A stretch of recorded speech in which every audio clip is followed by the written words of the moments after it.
Hello and welcome to the debate. I'm your host Sana Maqbool with you at PTV World. In today's show, we will be talking about two very important stories. The first is in reference to the current political situation, especially in the aftermath of the announcement by the PTI chairman on his long march that culminated in Rawalpindi on the 26th of November. And he made a decision to move out from the assemblies in KP and in Punjab, and also mass resignations from all seats of PTI. Effectively, of course, moving towards a call which he believes can possibly pave the way for an early call of election, something of course that the PDM has denied, and they have said that they have many legal and constitutional options available on the table to prevent that from happening, and that there will be no call for early elections, and in fact they will be held on time. These discussions of course have also been carried out within the political leaderships of both the parties, and of course the kind of actions that we're going to be seeing in the coming days have of course a lot of potential to impact the current political situation.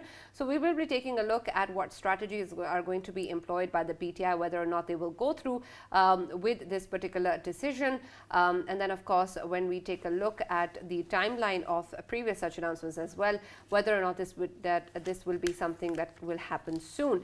There is of course the PTI's announcement of a decision to be taken probably by the end of this week after meetings with the assemblies in KP and Punjab, but of course much remains to be seen.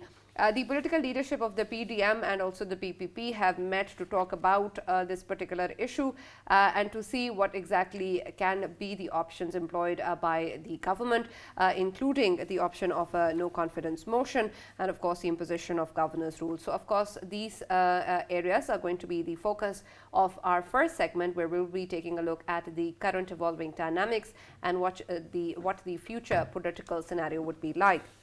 Our second segment is going to focus on the economic situation of the country, something of course that has been speculated much and unfortunately also politicized and has impacted the economic conditions even more so. The Prime Minister Shehbaz Sharif has also talked about how the government has had to take very, very tough decisions, and this was because the economy needed those decisions, and it is because of these actions by the government that Pakistan is out of the crisis situation and is not going to default, as the speculations keep on talking about. So we are going to be taking an in-depth analysis of the current economic situation, where we stand right now, and what this means, especially in terms of the 9th review of the IMF, and then also of course the major payment that Pakistan has to make, which the Finance Ministry keeps on reiterating will be made so, with the State Bank Governor also talking about how this is going to be done perhaps even prior to the 5th of December when it's due. So we're going to be taking a look at all of this and what it means for Pakistan, especially given the political scenario as well. For this and more, as always, in the studios, I've been joined by Senior Analyst Farooq Batafi, and another very special guest has also joined us in the studios, Ms. Mariam Chaudhry, who's also an analyst. Thank you very much, Mariam, for being a part of the debate. We've also been joined online by a guest barrister, Hamayun Sarfraz Chattha, who's a legal expert, and Rana Maqbool Ahmad, who's Senator PML-N. Thank you very much, gentlemen, for being a part of the debate. Let me start with you, Mariam, considering of course that this is the scenario that we are currently in, with the PTI's announcement coming in, and of course a lot of options now being discussed on the table by both the sides. What do you make of this particular move, considering of course that the PTI has been talking about many other initiatives and moves in the past, much of which was also based on this long march, and then of course at the culmination of that we saw that this decision has now come out. What sort of political gain does the PTI hope to achieve out of this? Thank you, Sana, for having me over. I think it's quite clear that Mr. Imran Khan is still on the warpath.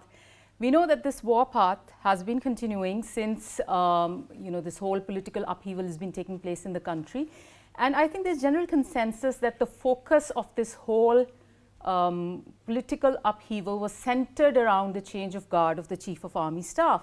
So now that that critical point of collision is sort of over, So we see that the fizz in the political events is dissipating, and it's quite frustrating at a certain level for Mr. Imran Khan, who has a one-point agenda of summoning in the elections on a very early basis. So I think he's left with very limited options, and there's a very drastic and sort of a very potent weapon that he has, and he's decided to ignite it. Will it be beneficial for him is a question mark, because we see that the Election Commission of Pakistan has given its stated position that even if the provincial assemblies are dissolved, the federal or the National Assembly will still remain intact. So the interesting thing to note is that if we're doing a cost-benefit analysis, technically Mr. Imran Khan would be losing his own assemblies, because he has the government in KP and he has the government in the Punjab. And if he loses those, he's in a way cutting off his nose, political nose, to spite his own. But that's the risk he's taking. Yeah, to spite his political face. Yeah. So he's going to lose his own assemblies, and maybe he's hoping that he can come back with bigger numbers. But that's not the agenda. The agenda is to dislodge the PDM government. It's to dislodge the national government, because the main and the core seat of power is what the Pakistan Tehreek-e-Insaf is aiming for. But right now, it doesn't look like this is a very risk-free scenario for him, because like I said, the ECP has said that it will not result in a dissolution of the National Assembly. And also, he's activated his political opponents in searching for solutions to this trick or this whole card that he's putting on the table. Right. Farooq, considering, of course, this decision by the PTI, it's a big risk that they're willing to take, but they, of course, hope to achieve something out of it, and are assuming that because of this move, they perhaps will be able to pressurize the government into calling for the general elections, since elections will be held on such a large number of seats. But the resolution, as Ms. Mariam was talking about, is something that is perhaps possible, even if we look at the current options that the government seems to apply. Is that not so? Right, Sana, as I've been pointing out in the past as well, one thing that aging does to you is that you actually start weighing human life more than ideology. And one thing, there's a coterie of people who will always keep on oohing and eyeing whatever, no matter whatever Imran Khan Sahab does. But there seems to be something that he did wrong. He got the order wrong. Usually, if you first resign from the assemblies and then start agitating, he first went for agitation, and finally he returned to his second best, that is resigning from assemblies. Even now, I don't know what exactly are the consultations about, because in the past we were told that everyone is ready, and the moment he says it, everybody is going to resign. And in Punjab Assembly, there is a complicating factor, because Assembly has been in session for 4 months, and when it is in session, you cannot move any vote of no confidence, and that's where the CM is going to stay. And the CM can actually decide the day they end the session immediately, like they tried to do with the Federal Assembly. They actually can dissolve it. And the federal government or the opposition in Punjab government cannot do much about it. So there are scenarios. So what is behind this much time that they have taken, right? That actually tells you that everything is not hunky-dory, and not everything is as good as they think it is. And the bit about human life that I wanted to actually bring up, this long march continued, and we know that Imran Khan Sahab was attacked also. But even when people were not attacked, Sana, there was cause to long march, right? First day in, a journalist fell to her death. A couple of days later, there was a massive, traffic accident, and 2 young men actually succumbed to that accident. And that kind of situation has continued even right now. You're telling me that all these optics that actually killed people were just optics, and they were only a preparation for resigning from the system, a system that you might not be able to return to. These are worries that I have. I don't have any dog in this fight. I don't care whether elections are tomorrow or after 4 months or 10 months. My concern is, why keep on trying to create this kind of instability when you could have gone for this option without all that hoopla that we witnessed past few months. Right, absolutely. Let us also welcome our guests who've joined us online. Barrister Hamayun, let me start with you first. Considering, of course, that we're talking about the decision and the announcement by the PTI's side with regards to the dissolution of the assemblies, there's much that has been talked about of what is legally and constitutionally possible.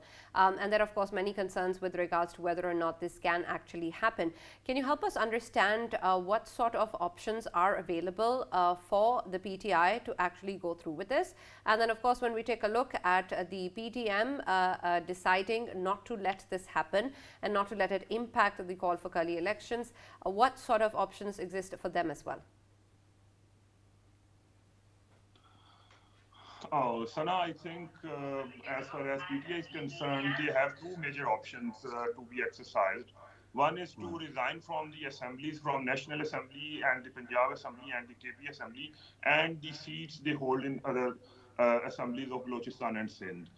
And the other option is to dissolve the assemblies, which they can exercise in Punjab and KP because they have their governments there. So I think they have plenty of options, and it depends really what the PDM will decide to, how the PDM decides to tackle this situation. I think, again, the courts will have very important role to play in this situation because the PDM has already announced yesterday and even today that they are going to stop PTI from doing any such act. So let us see how they can do this if they file no confidence movement. Because the PTI is saying the assemblies are in session, no confidence movement cannot be moved at this situation. So I think the courts have very important role to play. Chattha sahab, sorry to cut you here. I understand that you're talking about the what exactly are the options. My question is regarding what you just said regarding going to the courts. Whenever political forces fight, we end up actually empowering institutions or ceding more political autonomy to the institutions which are not elected or which are not representative of public. Don't you think that if it ends with the courts, PTI is actually in essence weakening and the other parties are also essentially weakening the cause of democracy? So that is the very unfortunate reality of Pakistan. I think that's what the political parties are constantly creating space for, I would say, non-political institutions. So it is with the political parties to play a very serious role and not to give space to non-political actors. So I think that's my views that political parties should sit and devise a way where they can have, I would say, which is acceptable to everyone because Imran Khan wants election and PDM wants time. They want to time at least. I think right, absolutely. Let us hear from Rana Sahab as well, who will perhaps give us a better idea of what the PDM is planning to do. Rana Sahab, first of all, whether or not this was something that was expected in terms of the decision that has come out from the PTI, perhaps something that the PDM kept talking about in the past. Did you expect that to actually happen and this call to be actually given by the PTI? And secondly, considering that now there are different things that are being mulled over, what seems to be the plan of action moving forward? Especially in Punjab, sir. Thank you, Sana. Thank you, Patafi Sahab. Thank you, other colleagues. It's a defeat which was invited by the PTI leader. His calculations are generally wrong. He thought that he'll dethrone the government surrounding the capital, and he has been threatening all along. He also underestimated the strength of the federal government to react to begin with. And he also overestimated his agitational capability. So he has been exposed totally as far as this mechanics of his agitation and in a way revolt against the federal government is concerned. It's therefore he reconsidered his position and now he has retreated his previous stances. That speaks volumes for his incapability to understand and to analyze, along with his colleagues. They always play to the gallery, talk loud, but they don't understand the intricacies of these political moves. Now he has come down to the provincial assemblies. Mr. Patafi, my honorable friend, is rightly pointed out. If he had to do this, why did he create and generated so much of commotion and smogel in the country? At what cost? Didn't he know that it will cost a lot to the people and to the country? The economy, which is already very severely ailing, it was an additional encumbrance on the economy. So he is not a man with any imagination. Now he has come down. I'll try to dilate on certain legal issues, despite the fact though I'm a law student, but I'm not fully conversant about certain laws. But as far as this assembly issue is concerned, it has been intentionally done. Had they been serious in dissolution of the assemblies, why did they wait for? They should have gone for dissolution within half an hour, because the chief minister has to send an advice to the governor. What are they thinking for? So it means they are double-minded and they have not decided, because they know it that during this process there'll be motions for no confidence, and there will be a resolution against this process. So once a resolution or motion is there, filed with the assembly, maybe assembly is in session or not, the issue is that this will not be carried out, but the motion can be filed. Once the motion or resolution is there on the speaker's table, the process is stopped and no action can be taken. So therefore the assembly will continue. So that is the real law. That is, if we read the Article 112, that sufficiently explains the situation which I am talking about. And if we also read the rule and procedure of the Punjab Assembly 22 and 23, they speak volumes for what I am saying. Therefore, right. Rana Sahab, does that mean that that's what you're counting on in terms of course, the kind of aspects that you're highlighting, or will the PTM be willing to take any sort of preemptive steps? Yes, they have already got the signatures. Maybe the motions are filed in the morning tomorrow, because the PTI didn't want to take action on this account which they announced, because they are, in a way, suffering contradictions in all their actions, unfortunately. And look at he was so proud of his popularity, it has come down like anything. So therefore, I don't think but so. very That quickly, let me just point out one thing, and of course you can continue then. One complaint regarding Rana Sahab. Rana Sahab is actually credited to his profession. He's an intellectually sound man. But PML-N has actually taken to something that is quite interesting. Whenever Sana, we actually asked them about their strategy, they end up talking about PTI or the legal interpretation. They're very smart. Not their own strategy. But over to you, Sana. That's because they're playing on the defense in a way. They're not wanting a confrontation. It's being put on the table in front of them. I think I'll come to you, Rana Sahab. Yes, I think there's a question that was being asked again and again about the timing of this option that's been played out by PTI, and I think it comes at the heels of a very important institutional appointment. So it seems that it's a knee-jerk kind of a response, because a lot of the people, especially the lobbyists with Pakistan Tehreek-e-Insaf, feel that after this key appointment, perhaps the chances of PTI are becoming dimmer, because there was a pressure from the party to involve institutions of the state into the political process. Hang on, and there's a clear position which has been taken that the institute is going to remain apolitical. A question for you, a follow-up. Appointment has already been made, right? And at that time also the announcement was made that who is going to become the next chief. So you are not in advantageous position. Why would you throw away the advantage you have in Punjab Assembly then? Because it's a knee-jerk reaction. That's what I'm saying. It seems to come right at the heels of a very important development. And also the institute has evinced their determination towards remaining apolitical. So it seems to be a knee-jerk reaction, and that's exactly what I'm saying, that it may not favor Pakistan Tehreek-e-Insaf in the longer term, because it's not a risk-free strategy. You may feel that you can pressure the government. You're saying they haven't thought this through. Well, you're losing your own governments without the guarantee of dislodging the federal government. So you will be losing what you have, and perhaps you're counting in that you'll come back with bigger numbers, but there are no guarantees, because we've seen in the by-elections that 1 or 2 seats where the Pakistan Tehreek-e-Insaf had a previous majority was swapped over. So anything can happen when you go to the actual elections. But one thing we must remember, it's a very costly process for the country. So when Farooq said that there's no dog in the fight, I think the dog for everyone. No, I was talking about myself. Yeah, but, I the economy concerns totally also. jettisoned all my ideological baggage. But Farooq, the Let's economy not talk concerns about everyone. dogs. So I think it's a very costly and damaging Considering, process. of course, when we take a look at all of this, there is this big risk that we've been talking about.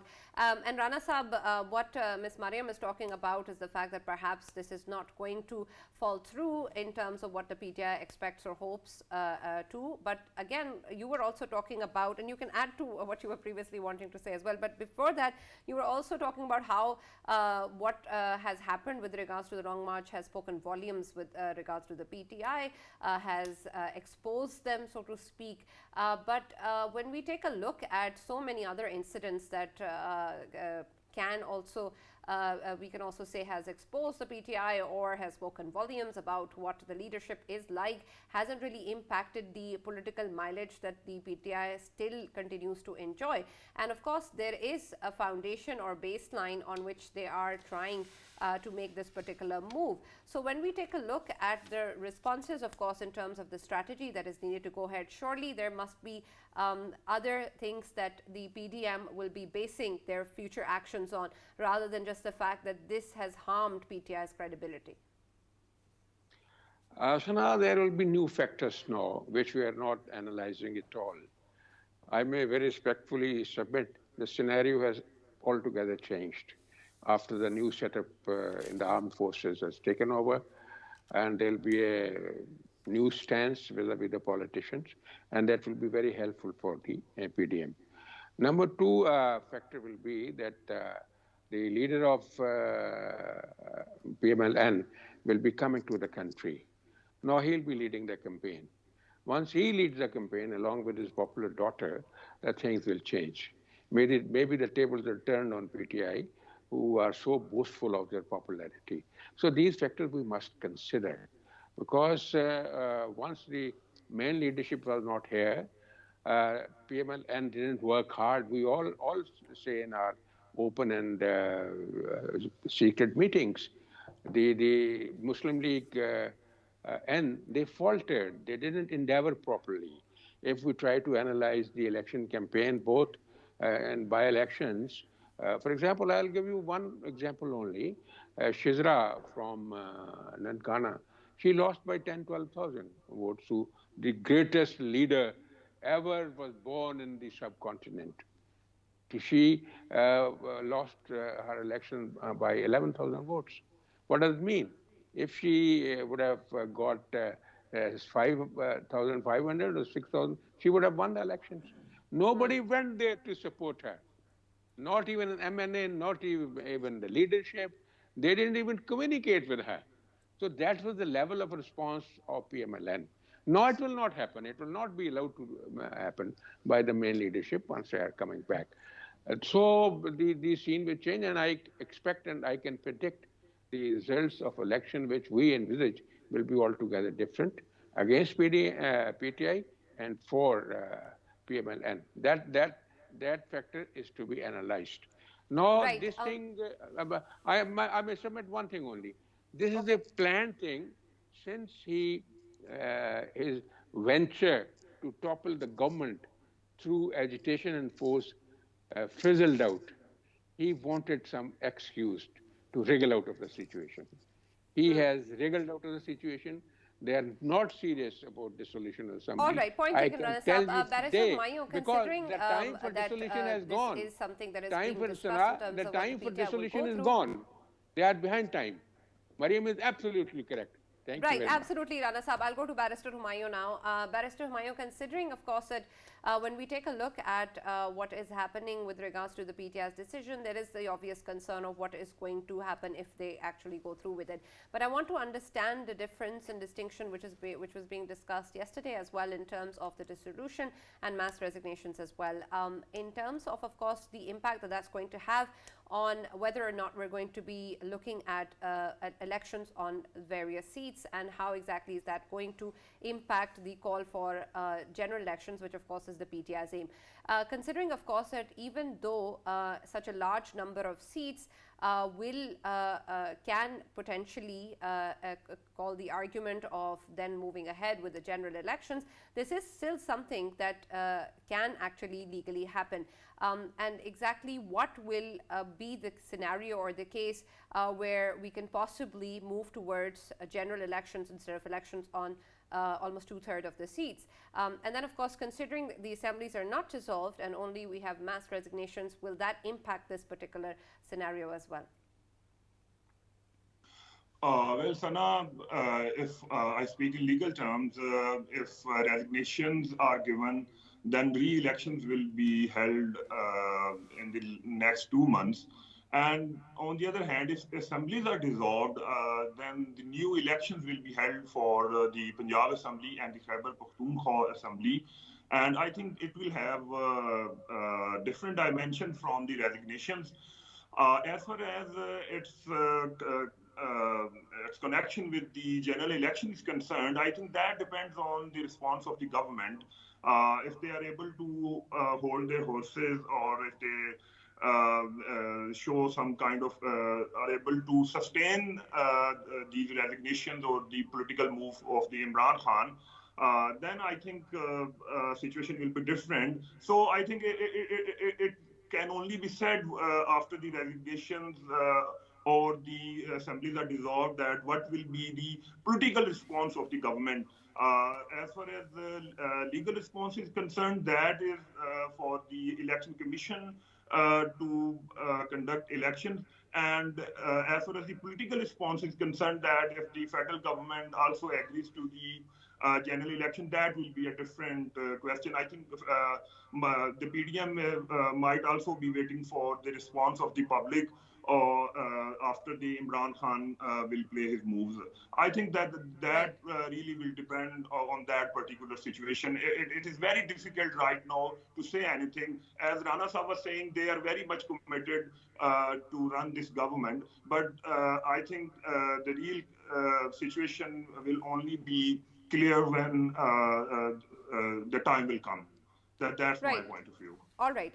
Farooq, of course, when we take a look at this scenario, the specific situation and what PTI or the PDM will do is one thing.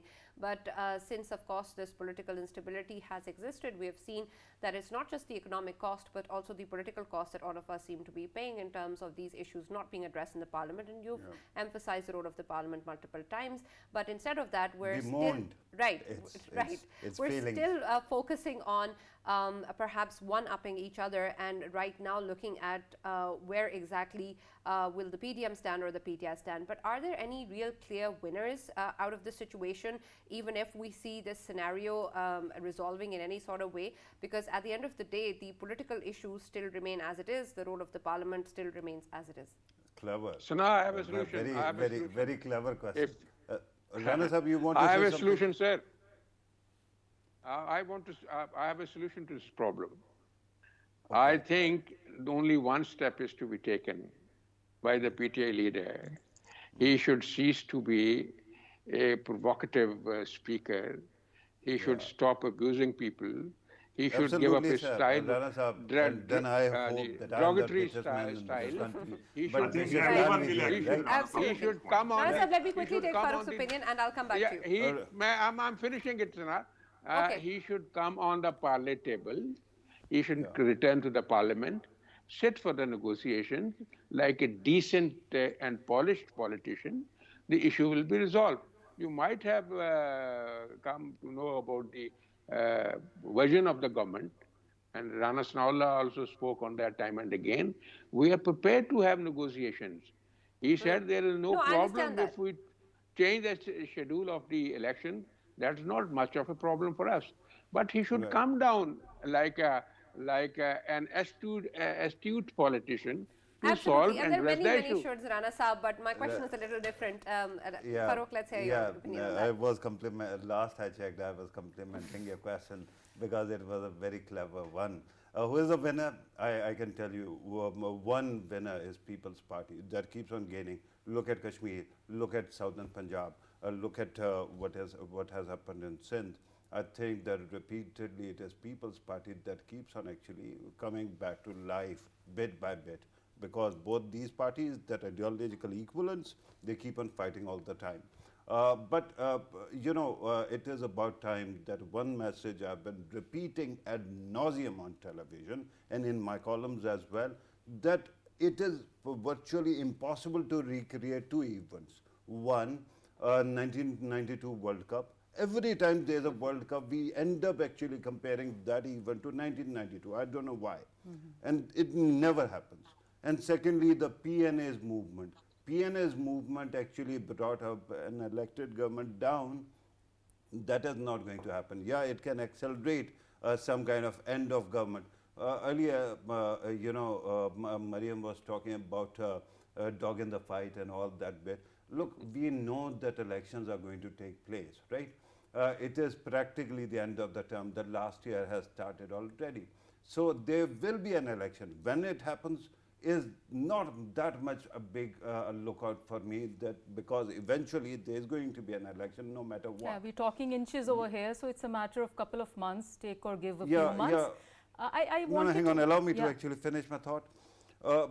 Regarding this transition business and everything, Sana, today there was a ceremony of transition of power within army in Rawalpindi. So I was also there. One perk of these events is you walk into a lot of important people, right? So I accidentally walked into Governor of Punjab, and I kept on hounding him with questions. What exactly is your strategy? He did answer. Then I said, okay, may I actually quote you on air? He says, no, it is, you are saying something. I'm not saying anything, right? So at this moment, I think that PML-N is playing its cards very close to its chest. It is keeping the cards very close to its chest. I think that in Punjab, then other leaders actually said that they are going to play with this situation in Punjab. So there is going to be some kind of extended period where there is going to be more uncertainty, more anticipation of elections. But in the end, it all comes back to Imran Khan Saab and his wisdom, quote unquote, of actually trying to shake the system to its very bones, because whenever you try doing that, it ends up actually complicating his own political It can path. backfire. Basically, it does. If I could just add a little point here, I think that PTI has a point of vulnerability, and the reason why they're having negotiations with some of the key political stakeholders is to walk through those issues. And I think one issue is that there is a law on defections, but there is no law against changing your parties once a fresh election has been called.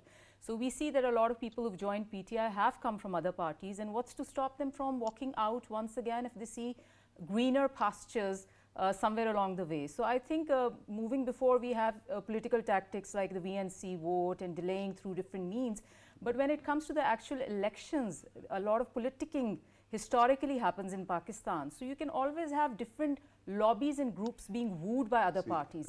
People's Party can always woo someone from the south. That is the problem with PTI. They think that they have finally hacked into a narrative that undermines all the electables. And this is what they cite when it comes to Punjab by-elections that you mentioned. They think that, but electables always have other considerations, like someone mentioned Mia Saab might come back. Of course, I think they're riding on some sort of a popularity vote, so it would be difficult, and they don't think people will leave them, but it can always happen, so it is a point of vulnerability. Right, and let's ask Rana Saab about that. Rana Saab, are you offering the people or anybody else any greener pastures for them to come to your side, and are you counting on that? Sure, we will put our efforts, by all means, maximum efforts. Number one, as I've mentioned, the government has decided that greener pasture should be given to the PTI. They should come forward, sit in the conference table, dialogue table. There should be full parlays to resolve and address the issue. That is number one. Number two, there's a package being prepared by the leader. I was there in London a few days before. It will be disseminated to the people. And I think that will also bring a change. Absolutely. Rana Sahab, little how much fragment emphasis of is being welfare. made on the first part that you mentioned? We are very serious about it because we wanted Is to it resolve actively the being issue. pursued at the moment? Zardari Sahib in Yes, Punjab. yes, it's being pursued. South And Punjab. even the president of Pakistan is trying, maybe he succeeds, because now there is no solution left with the PTI leadership. They'll have to come on the conference table. This move of dissolution of assemblies is also going to fail. It will not work. Yes, there could be a vote of no confidence. Maybe it succeeds. So there is a lot many problems for the PTI as far as all these moves are faltering so massively and so miserably. So they have Right. failed to be good planner. Okay, they are absolutely incomparable as far as volleys of abuses and bad language is concerned. I pray and I hope they correct themselves and try to talk Absolutely. like Rana Sahab, we're very almost out decent of time. people. We have to conclude this segment. But Barrister Hamayun, anything you'd like to add before we do that? Well, I think political stability in the near future is on the page, and you can expect practical political moves from all the parties, and it all depends really on the powerful quarters how they will take this thing.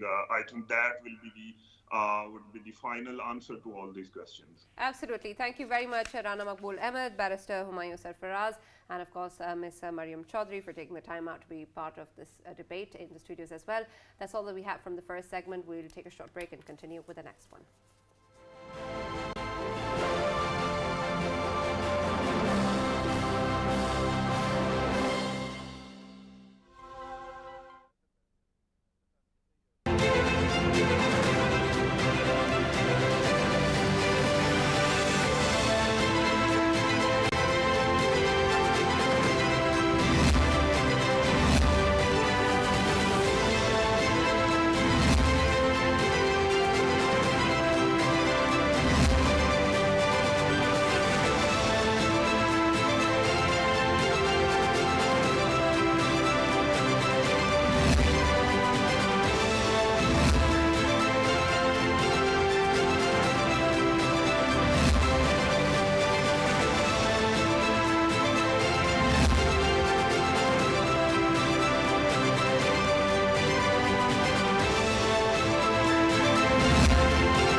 Welcome back to the debate. We're now going to be taking a look at the economic situation of the country that unfortunately is a cause of much speculation, and because of that we see that in turn the economic situation gets impacted much more. There have been many who have been claiming that Pakistan is close to a default, something that has been repeatedly denied by the Finance Ministry and the Prime Minister himself as well, and he has of course also made sure that the investment that needs to come into as Pakistan from various countries, especially his recent trip to Turkey as well, is important in terms of bringing forth the economic progress. We also know that the Finance Ministry keeps on reiterating that Pakistan will be repaying the big chunk that is due on the 5th of December, way before time. And we also know that $500 million have come in from the Asian Development Bank to the State Bank of Pakistan, which is a good development. But Farouk, considering of course the numerous amount of information that our viewers get to receive, there's perhaps a need for clarity in terms of what is going on. And of course, the clarity seems to be given by the government and the PM as well. But there is still so much that is being speculated and talked about that every now and then we keep on hearing the word default. And because of that, there is, of course, a lot of concern as to what is going on. Of course, there are tough decisions that have been made, but they were necessary for the current economic situation and for it to progress further. Where exactly do we stand right now? And of course, in terms of the recent development that is coming very soon in the future with regards to the payment that Pakistan has to pay, and of course the 9th review that is still looming by the IMF, what prospects of the economy does Pakistan have at the moment? Right, Sana, given that this is a topic that you actually selected and you advocated for this as well, actually what I should be doing is asking you to actually give us some solace. But let me ask you another very simple question. And it has nothing to do with economics, but I want to make a point later. Do you believe in these new agey stuff, the secret and the law of attraction and all that, that whatever you think about becomes a reality? Do you? I don't know if you're talking about it in just purely economic terms, but I guess in some aspects of life, maybe. Yes. Yeah. But so there's this movie, right? And that actually brings me to my second point, that we have this habit of converting Murphy's law, that which can go wrong will go wrong, right? Into transform it into some kind of law of gravity or law of physics. Unfortunately and gratefully, unfortunately, because we keep on trying it, and gratefully because usually it does not happen. But all this talk about default is going to force people to think that we might default and somebody might actually start actually dropping the scales, right? But at this moment, Bloomberg has come up with its own prediction, the entire year's assessment of Pakistan, and it says that there's hardly any chances of default. We were talking about credit swaps the other day, right? And we just actually highlighted how unreliable, a matrix that is to actually gauge what exactly is happening.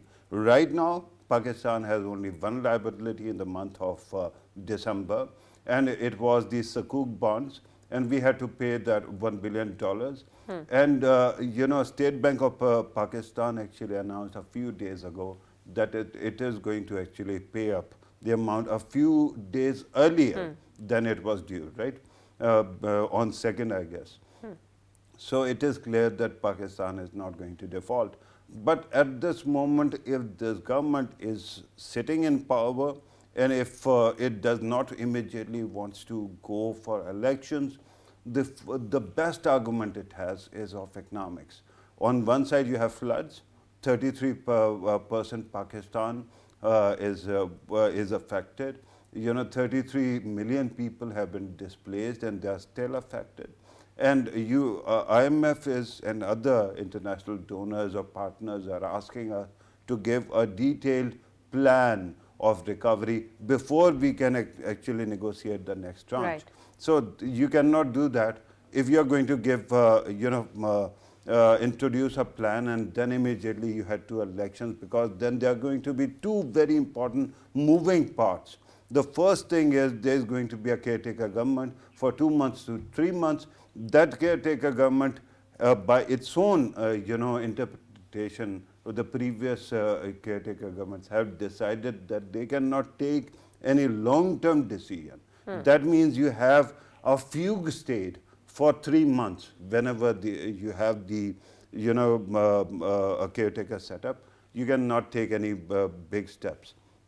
Then comes the election, and after election, jockeying and all that power politics. In that, you might even lose a couple of more months. So this is the argument that the government can actually use to its advantage. But because the government at this moment is busy in firefighting, because the economics, and I had actually, if you remember, I had very humbly submitted to the finance ministry that during PTI's time, they actually brought in a person who was full-time a spokesman of finance ministry, and his job was to actually firefight while the policy decisions were taken by the finance minister, right? So at this moment, I think the finance minister is an accessible guy, but it is impossible for him to be everywhere all the time. So if they have some spokesman who quashes all the rumors, that will be really a big confidence building measure. But we are not going to default, that is clear. Absolutely. Thank you very much for that analysis. We'd love to talk more about this, but unfortunately, I've been told that's all we have time for. Thank you, Farooq. We'll see you tomorrow with more news around the world.